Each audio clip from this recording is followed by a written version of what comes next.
ቃል ገባልኝ እነኋት አጋርህ ካጥንት ሰራዋት ርቃት አትሂድ ዘላለም ጠብቃት ብሎ የሰጠኝን ሔዋን ቃል ኪዳኔ የመኖሬ ትርጉም የሰወራት ቅኔ የሰለሞን ጥበብ የማወቁ ሚዛን የእውቀቱ ትልቀት የጥበቡ መጠን ቁንጅናሽን ሊገልጽ ይቻለው ሲሆን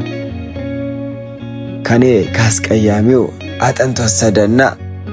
ክብሩን ሊገልጽብሽ አምላክ ፈቀደና ካስቀያሚው አጥንት ፈጠረ ቁንጅና ከዛም መረቀኝ ፈጣሪ ባረከኝ ዘርህ ይብዛ ብሎ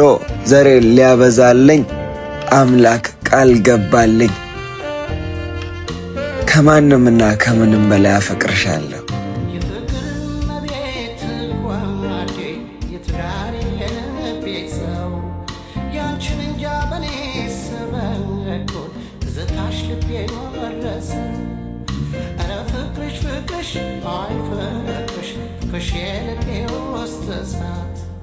ይጎዳል ያመነው